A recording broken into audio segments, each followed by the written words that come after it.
principle of discrimination must be based on knowledge, right? And Prabhupada specifically gives what is the definition of knowledge. In the Bhagavad Gita, he says, knowledge is that which differentiates matter and spirit, right? It is a very clear description of what real knowledge is. And this is a foundational principle of what constitutes knowledge. It's not, today a lot of people, the praman or the evidence is not shastra, it's what everyone thinks it is, right? But real knowledge is what's going to help us differentiate between matter and spirit. And this discrimination is very important when we are also in chanting, that we identify that there's also a difference between Krishna's name and the names of the demigods. And to be honest, this is not in fact a very prominent thing that comes up in the circle of sadhakas. Usually, those of us, we've come to bhakti and we acknowledge that there is that difference. And although all the demigods, they deserve our utmost respect, and we see many examples of great personalities. They go to the demigods for specific things, but Krishna has also directed them and says, please approach these demigods for different benedictions and empowerments, right? But ultimately, those demigods know that, hey, you've been sent by the Lord, right? They all acknowledge that. The demigods are like, I'm giving this, but it's on behalf of the person that's still ultimately the provider. And then the third events. Yes, Prabhu? To disobey the order of spiritual master. Yes. So this also is, I would say, amongst in our practice of sadhana bhakti, it is not as I don't think anybody would openly, we don't tend to openly disobey the orders of spiritual master. And I think when we win this offense, it comes with some caveats. The caveat is that the spiritual master's instructions are also, we need to consider the time, the place, and the circumstance, right?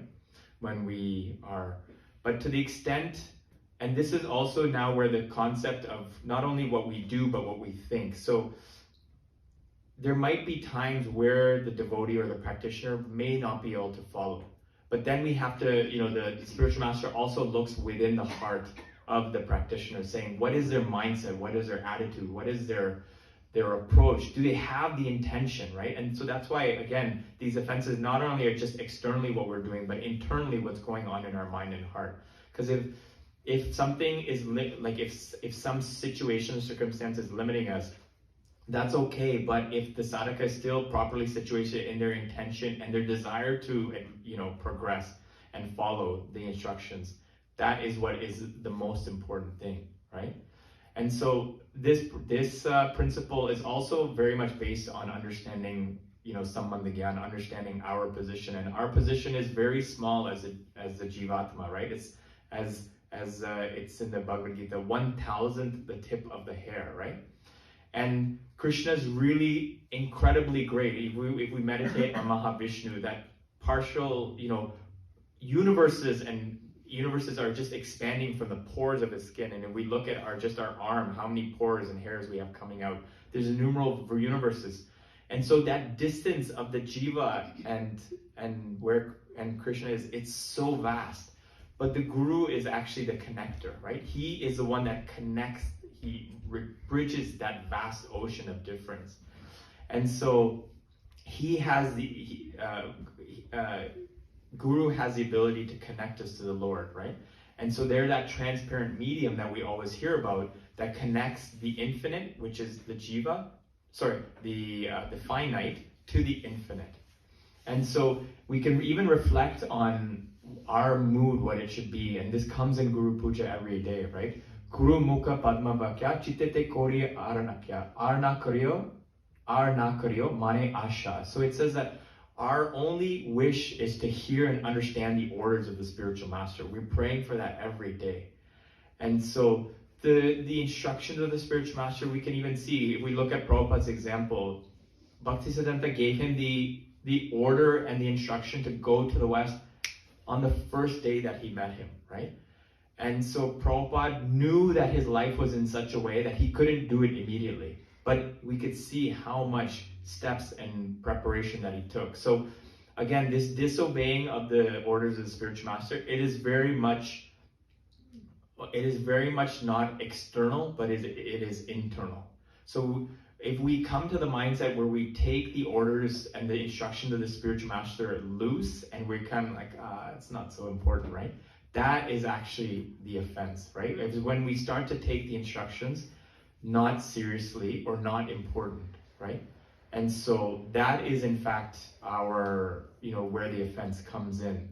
And really, to the extent we're not trying to follow the orders of the spiritual master, to that degree, we should also understand that we won't be able to make advancement in spiritual life.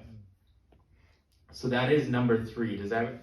And then we also understand in the prayers of the morning prayers of Guru Asakam, it says Yasyat Prasada Bhagavat Prasada Yasyas Prasada Nagati Kutopi, that if Krishna is pleased but our Guru is displeased, we don't have a hope.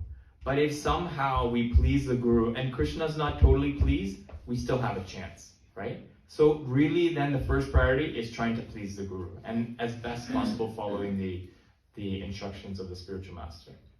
So that is the 3rd. The 4th offense, please, anybody? Yes, Prabhu. To not have faith in the Vedic scriptures. Yes. So to not have faith, but also to blaspheme, right? To criticize the Vedic scriptures. And so the principle that we're getting at with this offense is the principle of faith, right? And we understand that there's so many. Faith is Shraddha. We know that it's the first step in the science of bhakti, right? Adho Shraddha Tatao Sadhu Sangha, which means first faith, then we associate with devotees, and then that faith is nourished, right? But I see that initially we have to have some degree of faith in the Shastra. But then after that initial faith, for faith to grow, it has to be experienced, right? And so what I want people to realize is that there's so many far out things in our Shastra. And I'll be honest, there's some things that I have still not come to fully understand, right? And that's okay. And that may be the case for many of us. So as best possible for us to develop that faith, one, we must apply what we're hearing, because once we actually have an experience based on applying something from the Shastra, then our faith becomes unshakable, right? And then the second aspect that's really important for us to develop the faith in the Shastras, things that we find maybe sometimes might be far out or unrelatable, is that we need to have the association of those that have that faith, that can help give us that faith. I'll be honest for myself in my spiritual life, that for things that I find sometimes difficult to comprehend, I may not have faith in that one statement of the Shastra, but if we have faith in a devotee, then that faith in the statements of the Shastra will come through the faith in the devotee. So then ultimately becomes about, really trying to find those individuals in our life that can give us that faith in ultimately what's there. Because, we see now, today, there's so many things today in science. They're uncovering what's been in the Shastra for years, right? If we look at, astronomy and cosmology, the whole Temple of Vedic Planetarium is there to basically teach the world what people are trying to spend so many years and dedicate so many things to, what is already in our Shastras, right? If we look at because I practice pediatrics, I'm always looking to see in the Shastras, there's a lot there on pregnancy, what's happening within the womb. So much science is dedicated to this, and so many things they're discovering now that are already there in the Shastra, right? If we look at even something as simple as the medicinal properties of cow dung, right? Cow dung, we understand from the Shastra, it's pure enough to be within the confines of a temple, because it is so pure. But now, just today, science is discovering so many things. So the point that I'm trying to make here is that, in today's world, the standard of evidence is there any scientific proof? But for us as devotees, the praman or the proof is in the shastra. And really, our duty is to try to apply some faith for us then to have the realization in the future. And that comes with time, it comes with patience, it comes with association with devotees, and again, it comes with having faith in those that are, being willing to give us that understanding. So this blaspheming the Vedic literatures also has to do with the principle of faith, not just faith in the scriptures, but also putting some sort of faith in the devotee that can impart that understanding of the Vedic literatures. The fifth offense.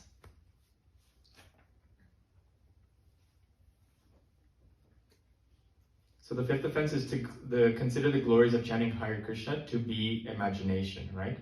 And I would say also this offense is, has to do with, faith is also important here. Shraddha is also important with this offense as well.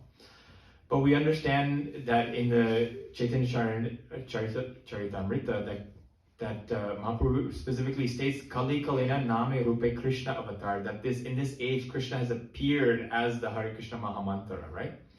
And then we also understand that Namachintamani Krishna Chaitanya Rasa Vigraha. It does that the most precious jewel in all of creation is the holy name of Krishna, right? And that everything, all of our desires can be fulfilled. Now, it's in one sense, it's a very lofty claim, right? And we may think, is that really there? But the revelation to consider it imagination when Krishna in the form of Mahaprabhu has stated that everything is there, this is the most precious thing, we can achieve everything, all our heart's desires from this, that if we consider it to be an imagination, that is also an offense. The only thing, again, as we always say, what's separating ourselves from experiencing what Mahaprabhu is saying is those anarthas that are within our heart, and is that purification. And so again, if we go back for the 4 reasons why we don't have taste, if we can really examine these and try to make an endeavor to mitigate these, then we can start to experience, and things don't really become imagination, because the more we experience, the more and more we have faith and we trust that what is spoken in the Shastra is in fact true. The 6th offense, can anyone remember what that is? To give some interpretation to the holy name of Krishna. Yes, so to give some interpretation. So I'll just share a story from Prabhupada in this regard. There was a time in India that Prabhupada, he was at a conference, and the purpose of the conference was to gather political leaders on how the Gita can serve the world's political dilemmas. And at this conference, there were many, not only political leaders, but there was sadhus as well. And there was one sadhu, he came, big bearded sadhu, he came to Prabhupada. And this sadhu, he was specifically, what he was telling the world was that chant this holy name, and by doing so, you can be cured of all physical disease, right? That's what the sadhu was propagating. So when the sadhu, he specifically went to Prabhupada, and he said, he went to Prabhupada, and he says, Prabhupada, you are asking people to chant the holy name of the Lord. And he says, I'm also asking to chant the holy name of the Lord. He says, we should cooperate. And what did Prabhupada say? Does anyone know the answer? Right? Prabhupada said, no. Right? He says no, because what you're proposing is against our principle. He says the holy name is equal to Krishna. And he says the purpose of chanting this holy name is to become the servant of Krishna, not for us to get removed of any sort of physical disease, not for Krishna to be, someone that we ask to be our order servant. We are not asking for anything, right? This is for Krishna's pleasure and for our purification. So he says, what you are sharing is not the right interpretation. And the reason I'm bringing this up is because what the sadhu was sharing is a mundane interpretation of the holy name of the Lord. And this is a story that exemplifies how Prabhupada was very specific in why we're chanting. And again, I mean, Prabhupada could have had so many more followers if he watered down, the philosophy. So many more people, right? And Prabhupada was always so strict and staunch about the standard, right? And even though the standard is far away, he says that we can't, I can't change it. It's not possible. It cannot be changed. So he says, then we have to qualify ourselves, right? Then, and to actually achieve the goal. So again, this was just one very small story of how this mundane interpretation of name of the Lord comes up, and Prabhupada is very specific of how he differentiated what that sadhu was saying, who wanted to join forces with Prabhupada, and what Prabhupada was trying to give. The seventh offense. We're getting close now. Commit sinful activities on the strength of the book. Yes, so this is also a really big offense, and I would say this also, if we think about this, we reflect on this, we can reflect on this. This also, what this comes, if we really, introspect what this offense is really getting at, is the cheating propensity of the living entity, right? To be cunning, right? If we look at other faiths, like we know in the Christian faith that there is confession on Sundays and, you're forgiven, although what happens so commonly is that on Monday, everyone starts their sinful behavior. And if we understand that the holy name is in fact Krishna, and if we understand, if we deeply understand that this is Krishna, this holy name that we interact with every day, this is in fact equal to Krishna, that if we take to the, whatever we have done before coming to chanting Hare Krishna, there may have been some sinful activities. Mahaprabhu says, fine, that is there. But we should not continue on knowingly. I mean, there's doing some sort of, mistakes. And again, there's also devotees that due to weakness cannot follow up to the standard. So that is there too. But if we, in fact, intentionally, this is also going back to intention. If we're intentionally knowing that we know, again, it says, we understand that the holy name can relieve us not only of all past sins, but it's understood that more sins than we can ever commit, right? But that we should not continue to chant knowing that we can continue to make mistakes or offenses, and the holy name can eradicate those things. So this is really what the, what this offense is getting at, is not just that, we may be making some mistakes unintentionally, right? Even, for example, even inattentiveness, right? That happens, not a problem. We're trying to bring our mind back. But if we do things intentionally, where we, such a common thing is where as sadhakas, we choose to chant our japa while doing another activity. Again, it happens. But if we continue knowingly to do these things, this inattentiveness, or commit, but again, sinful activities on strength of chanting the holy name, then we should understand that once forgiveness is there, twice forgiveness is there, even 3 times. But if we continue to do this, then we must understand that there will be a reaction to suffer, right? And so this is, in one sense, this is a very straightforward offense. Is that we, there's concession for perhaps, accidental fall downs or unintentional, but knowingly committing offenses should not be done. So, Prabhu, basically we have to be mindful of our thoughts and actions. That's what it means. Yeah, this offense very much comes down to our, in one sense, we know that this is one of the defects of the living entity, right? The cheating propensity is there. So one, we have to acknowledge that, but 2, we have to try our best. And so our intention and our endeavor and sincerity is really what helps us overcome this offense. So like you said, be mindful, right? And if we knowingly know something within ourselves, then to try to make that correction. So that is the seventh offense. The eighth, does anyone want to, I mean, again, that seventh offense, we could, can also speak so much, make a lot of time for, but let's keep going. The eighth offense, does anyone remember? To consider the chanting of the Hare Krishna mantra as a ritualistic activity. Yes. So specifically as fruitive activities, karma kanda, right? And so we should understand that the chanting of Hare Krishna, and this is really now to really not overcome, to really not perform this offense, this is really where we have to have very deep knowledge, right? A knowledge of why we're chanting. It's not for the sake of dharma, artha, kama, moksha, right?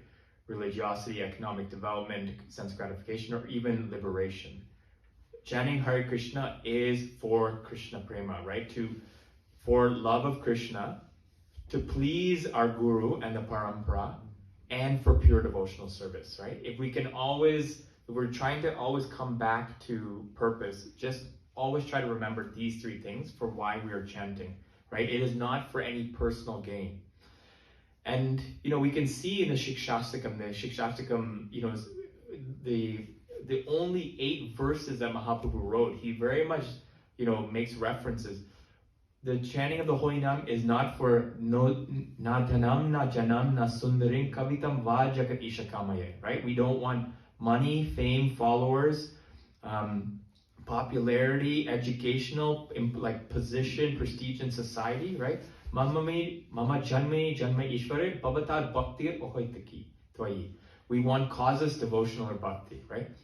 And so I've also meditated on that, is that, gosh, sometimes, maybe amongst all of us, like, are we really chanting with this intention or purpose in mind all the time, right? And it's, if we're honest, sometimes that desire is not always so strong. So again, I always think back, like, how do we develop a desire to have something that we don't necessarily strongly desire? And that's why this principle of not committing this offense, of considering us being ritualistic, this principle also, first of all, we need to know the goal, but also aligning ourselves with that goal. And if we don't have that sense of urgency for love of God, then our intention has to be around focusing on our association to those that have that desire, right? If we don't have a desire for the goal, then we have to surround ourselves with those that have that desire. So again, I'm like always trying to make these things as practical as possible is really important. And so to me, I was just thinking how, this, if we know the goal and still it's not so prominent, again, we look at the 4 reasons for not having chaste, but then also looking at who our association is, generally we should be able to come to some type of solution by which we can progress. And then the 9th instruction. I have a question about the last one. Yes, Prabhu. Considering the holiday as auspicious activity or like karma kanda, in the temple or like in our culture, when we have a birthday or we have a housewarming party or something like that, right? People tend to have Harinam Sankirtan at that time, right? So would it be considered as an offense to the holy name that we are considering the auspiciousness of that event to Harinam Sankirtan? So that also then in that situation, I mean, the fact that Harinam is there to, again, we know that Harinam chanting is beyond karma kanda, right? So, but then it also, one thing that we have to be very purposeful about is the home. What is going to be the purpose for that home, right? If the purpose for the home is to glorify the Lord, then having Harinam or having some sort of, even myself, we've done a specific, the yajna is there, one, to purify the environment and everything that's gone into it, but also create that samskar that we use again, the purpose of the home is to glorify the Lord, to have it as a temple of the Lord, to invite devotees to discuss about the Lord, and to then to also share with others. So as long as that is intention is there, then having the Harinam is there. But if the purpose of having the celebration is to again if it's for some dharma artha kama moksha, then we're using the holy name in it for not its intended purpose. So ultimately it's there's that in itself will be auspicious, is auspicious, but it's for a certain goal, right? And so if the home is used to propagate and to serve the purpose of the holy name, which we said to please the parampara for pure devotional service and for Krishna prema, then there's no problem. So again, it all comes back to for the people that are doing a certain samskar, a certain yajna, or a certain celebration, what is the purpose? And then the ninth offense? Instruct a faithless person on the glories of the chanting of the holy name. Yes. This is a very, very important one a very important offense to discuss because, I was listening to, because this one, I, even amongst devotees, can be misunderstood. Does it mean, it's going back to even what you were saying, like, does that mean we just don't talk about, the holy name to anybody, right? Particularly non-devotees. And I always think of it in that context, like, what am I doing? Is what I'm doing, offensive to the holy name, right? And so there's a different there's a particular way to think about this offense, and it'll come back to a certain principle, which I'll bring up. But one of the things that we have to be particular about is the audience by which we are sharing with, right? And so it is okay to facilitate others hearing the name.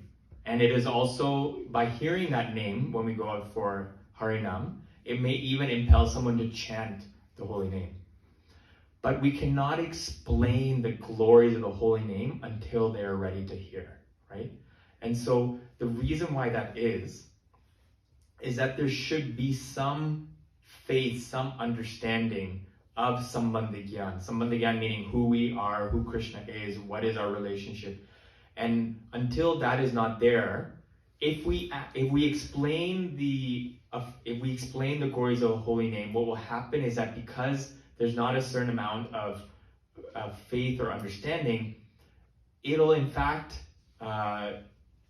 repel them because they won't be able to really grasp it or conceptualize it, and that might lead to them even being more doubtful, right? I was listening to Gururaj Swami specifically when he was speaking about these 10 offenses, and for those of you who don't know, Gururaj Swami comes from a very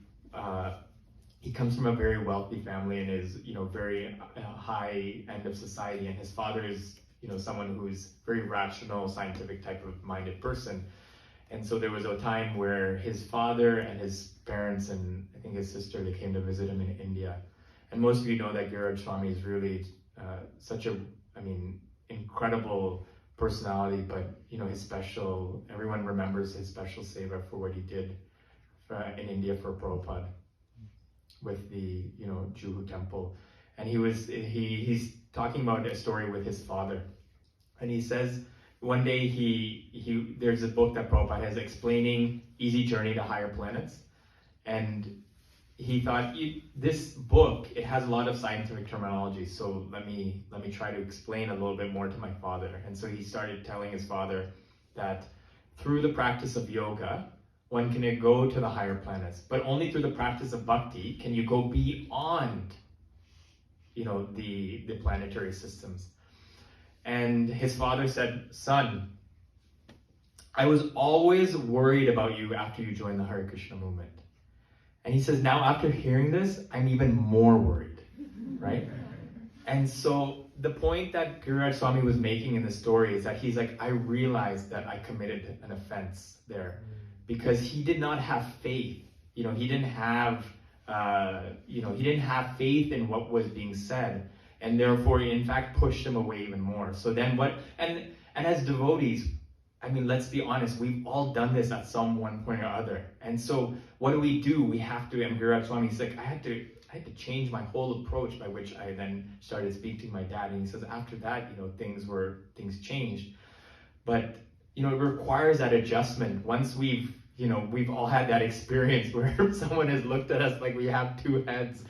And again, it just goes back to the point that we want to make with this specific principle is sensitivity to sharing the holy name based on Kala, Desha, and Patra, right? So this sensitivity needs to be there. That is really what this, 9 principle is getting at, is sensitivity in sharing the holy name. So as long as that sensitivity is there, we're trying to at least be reflective of who the audience is, what my level of realization is, how it might be understood. I mean, even if we look at Chaitanya Charitamrita, Mahaprabhu, when it came to the real his esoteric pastimes, what did they do? They locked the door, right? They locked the door. Nobody else was allowed in besides the Panchatattva, right? So we see that example even in Mahaprabhu, that when it comes to the very esoteric aspects of bhakti and this chanting of Harinam, that also is within specific circles of devotees. And then the 10th offense, Mataji said it at the beginning. To not have full faith. Yes. In the name of the Lord. Right. And so not only not have full faith, but after hearing all the glories of the Lord, but to still maintain some material attachments even after understanding so many instructions. And this is very much this offense is very much getting at to understand and value what we have, right? If we don't clearly understand and value what we have, then we will not take full advantage of it, and we'll think that it is something ordinary. And then again, if we think it's ordinary, then we don't take it as something that's it could be taken as something material or something that we just do ritualistically. What happens when we try not to take something seriously, what happens is the mind wanders. And I'll just read from Radhanan Swami. He specifically talks about this point. And I'll just read from one of his classes. He says, one of the greatest misfortunes is that if you have something great but you do not understand its value, you waste it. You will not take the full advantage of it. You'll take it something as ordinary, and you'll think that things have no real value at all and are more important. But that's not where but that's what we're doing every day when we're trying to chant the holy name. The mind is wandering with so many ideas, so many thoughts, so many desires, so many aspirations, which really means your mind is trying to deceive you to think that to fix its attention on something else, you will have greater value than keeping it in Krishna's name. And this is how Maya, through our mind, is stealing away our life moment by moment. When we understand with faith the power and the glory of the holy name, then only can we take shelter, and otherwise our chanting is casual and perhaps ritualistic and attentive. So there's two very important things to understand, is that we have to first have very mature understanding and honest understanding of the dangers of our material existence. And 2, we have to have faith in the holy name that it has of God that is descended as our supreme shelter. And this goes back then to what I always consider it's not in the formal 10 offenses, but what do we always say? It is also an offense to be inattentive while chanting, right? And so that this inattention, right? And we understand, do people understand the 3 aspects of inattention, right? There's 3 elements of inattention that Bhaktivinoda Thakur talks about. Do you remember what those are? Does anyone understand? So if I said the words adosinya, does anyone remember? Or jadya? Is that about namabhas, shuddhanam? Yeah, so now you're getting there. Namaparad, namabhas, and shuddhanam. Yeah, so if we understand, the third is, I'm just forgetting the third, but there's three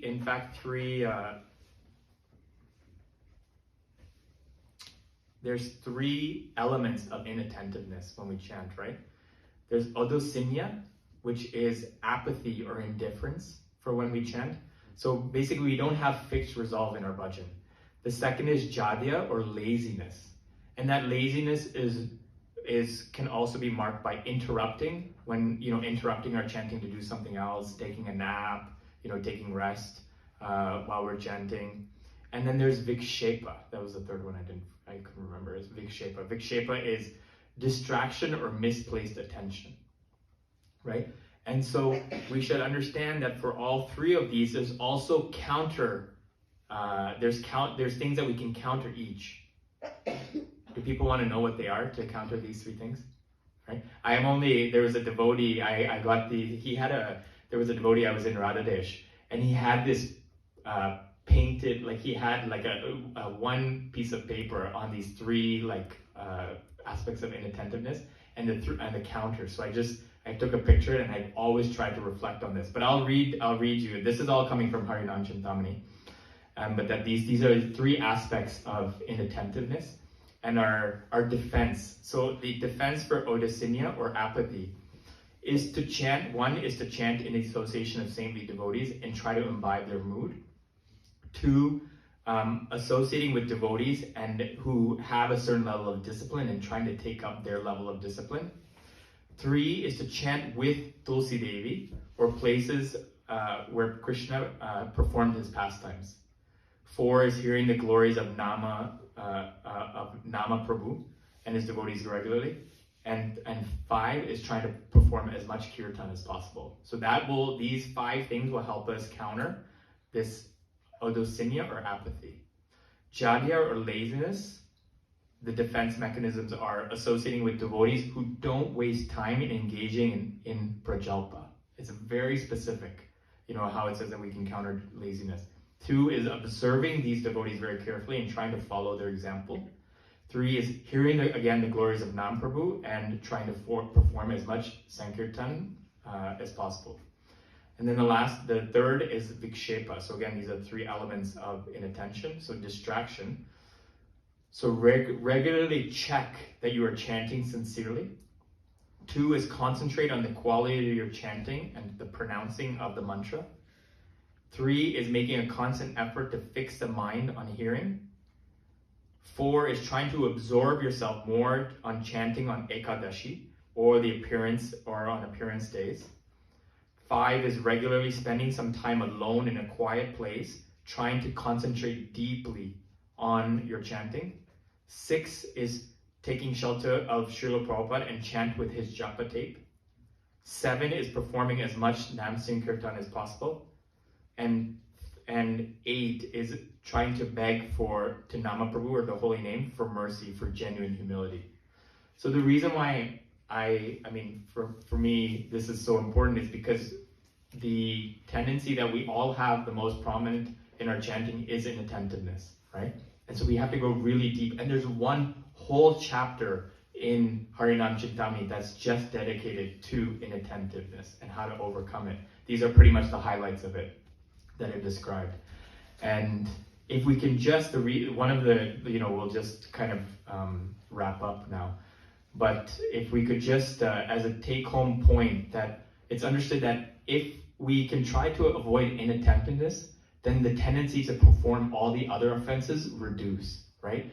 So as a take-home point, if we can just really pray and focus to Nama Prabhu for just attentiveness, attention to the holy name, this will help us in all regards with our offenses.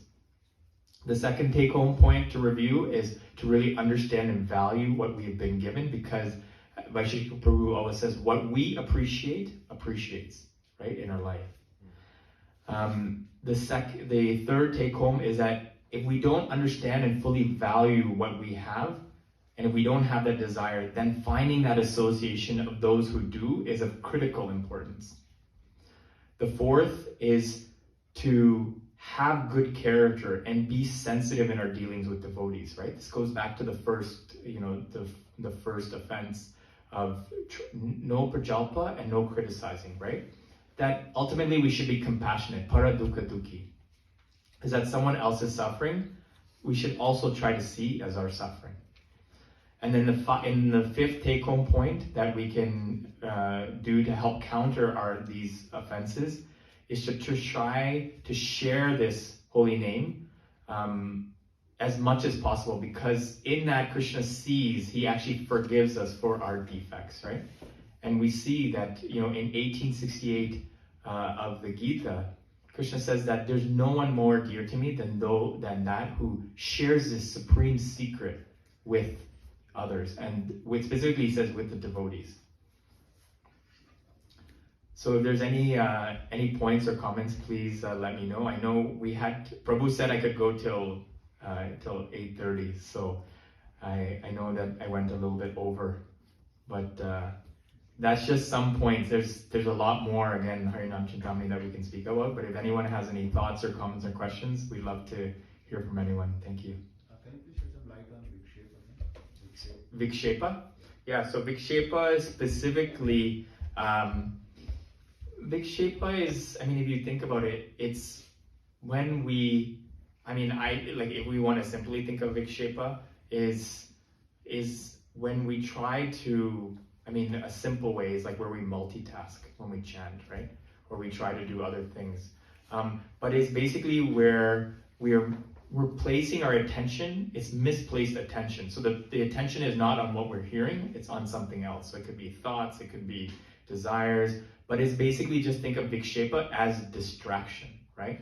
So distraction comes in so many ways, and that's why I liked one of the suggestions is taking time to be completely alone in our bhajan, in our chanting, right? Because even sometimes in the temple room, what's happening? A lot of devotees are doing seva, there's so many, there can be distractions with us at so many points in time. But if we choose a quiet place where there's minimal or no distractions, and it's just, I always say that there's always three people whenever we chant. There's you, there's the jiva, and then there's a holy name, right? So we're never alone, right? Because these are three different, distinct individuals, right? Krishna is the holy name as a person, Jivatma is a super soul, and there's us as a jiva, the living entity, right? So, but trying to spend time alone, I feel in my experience, has been the most beneficial thing to help avoid distraction. And sometimes and some devotees may say that my mind distracts, and this was also helpful, this has also been helpful to me, is that sometimes if we have people who are wanting to be serious about their chanting, if you get in a circle, sometimes your mind may get deviated, but if you hear someone else chanting, it helps pull the mind back, right? So again, if we're there amongst the practice of, sadhakas that really want to try to, try to eliminate this inattention, that if everyone's there for the same page, right? But then, again, sometimes we stop to have conversations when we chant our japa. Sometimes we, have to get up and do so many things. But, again, as much time in the day we can give just for this one specific activity is really ultimately what's going to help us overcome distraction. And then, to me, once we have that experience of what chanting is like without any distractions and we're hearing, then that should fuel that experience, again, because there's going to be some reciprocation from Mahaprabhu. And that feeling, we should want, hopefully, this attachment to magnify or multiply it. And then hopefully we can give more time in that specific context. So, yes, Prabhu. So, talking about the first point, when we criticize other devotees, I feel a root cause of that is because we might be envious of them. Mm-hmm. And I see in the world today, sometimes they sometimes can promote enviousness because they say then you get motivated to be better than the other person. So how do we deal with the envious that we have for the devotees? Yeah, so it's definitely an important feeling to acknowledge within ourselves.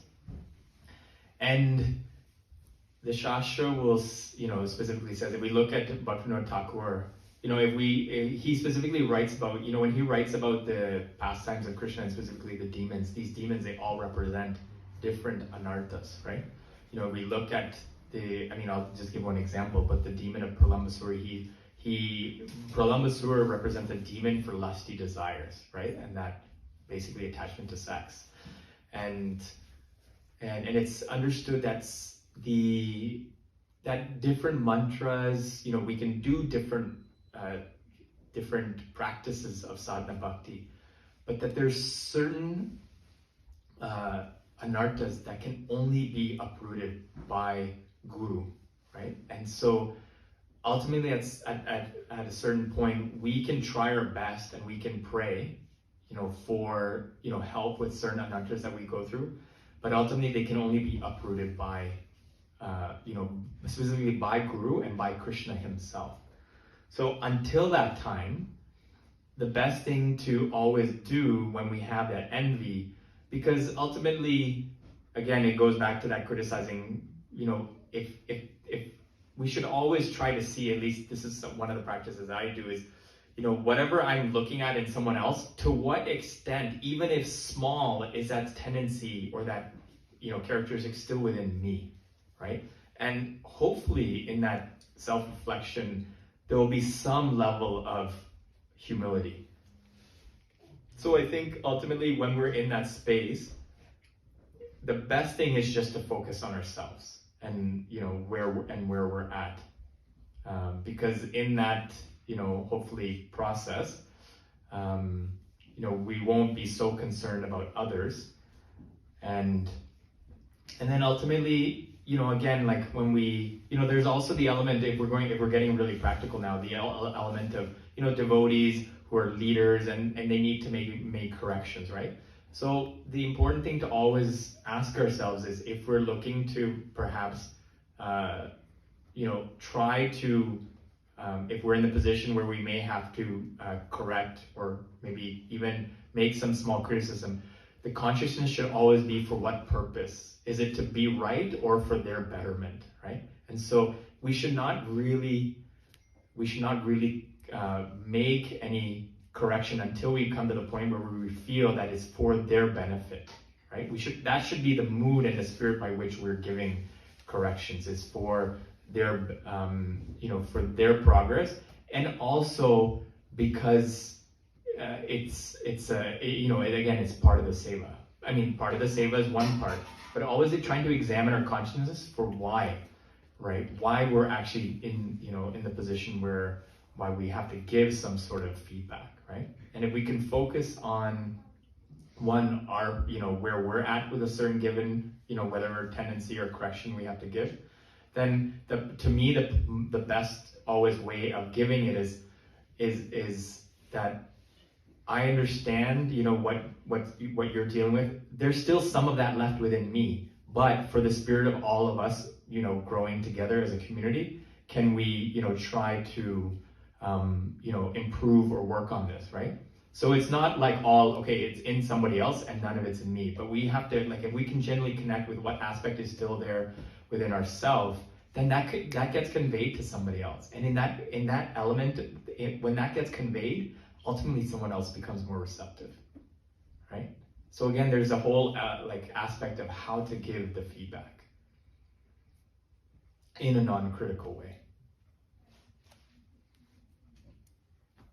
Yes, Prabhu. I have several things to add actually. Please. So first, for the first offense, so actually I guess our mood should be from the Shikhashtakam, the Trinadu Vishnu Sinataru Amanina Manadana Kirtanya Shadati. That means I am the worst person among all of us. I am the worst actually. So in Chaitanya Charitamrita it says, Krishnadas Kaviraj Goswami actually, he says, once we actually discussed it in the Saturday class also, that Purisher Kit Hoite Muishe Lohisto,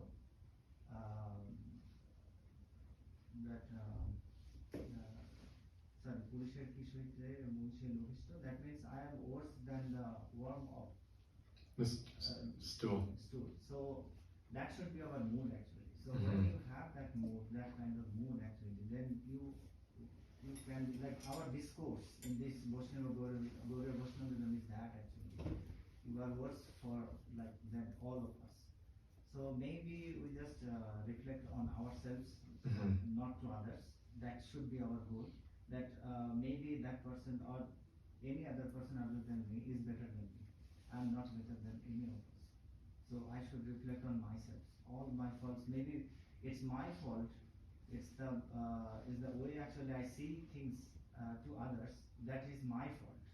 Like the fault in there actually, not in there, not in themselves, but in myself. Yeah. First, second, for the second offense, in Chaitanya Chaitamrita it says, Akla Ishwar Krishna Ashabhritya, Joiche Nache, Toiche Kare Nitya. That means, except Krishna, all are his servants.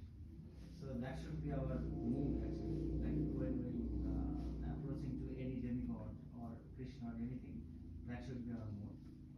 And third, last but not least, third one actually, when you say that when we think ourselves to connect with Vishnu, like how small we are, like to finite to infinite.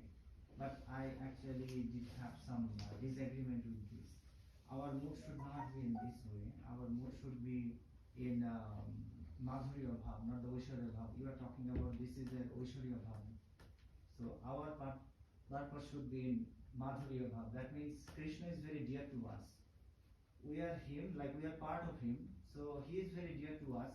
We are also dear to him also. So if you actually think that way, this dearness, this closeness actually make you feel that okay, maybe he is not a distant place. He is not that kind of big things we should think about. He is just close to us. We can actually reach him. Like I feel that actually that should be our mood when we approach or we try to actually do Harinam or any kind of devotional services.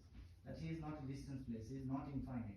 Infinite is like it's not it does not belong to the Madhurya Bhav. You're right. To the Oishwarya Bhav. So we should avoid this kind of thoughts. Yeah, and the only reason I made that kind of analogy was really just to bring the point of the guru being the connector between the, how we actually. Definitely. I'm talking about the mood. Yeah, no, definitely. Thank you for adding that. And one Prabhu, because I just wanted to, before quickly, I just wanted to at least just talk about, again, for us, for our better understanding, there's unfavorable results that stem from committing offenses, and there are 5 in number that Bhakti Sandarbha talks about. And the first is performing devotional service to gain something other than Krishna's pleasure. That's the first. The second it talks about is faithlessness. The third result that arises from offensive chanting is attachment to things that destroy faith in the Lord. And then the fourth is slackness in performance of devotional service. So we get, we kind of become relaxed. And then the final thing is pride in one's own devotional advancement. So we can see, how these 5 things, and, if we can see any of these within ourselves, we can say, okay, then there must be some type of offense we can try to avoid and improve on. So I just wanted to leave everyone with that, but thank you everyone so much for the opportunity, and we hope that everyone, we took something out of this that can inspire their japa. It's such a wonderful process. Mahaprabhu says Kevalan Ananakan, right? It's just an ocean of happiness if we align ourselves properly. I just want to thank you, Prabhu. Like, it was a wonderful class and so many points to just assimilate and keep pondering upon. And thank you so much for putting it together for us. Like, I was practically seeing how hard you were preparing and the amount of time you spent in, just getting us this knowledge for all of us. So it's really very, very grateful to you, Prabhu. And please keep coming and enlightening us like this. So thank you so much. Thank you, Prabhu. As I told you, that the best part of preparation is what I have to, study and learn, and it was nice to be able to revisit things to remind myself. So thank you. Shri Harinam Prabhu ki jai, Srila Prabhupada ki jai.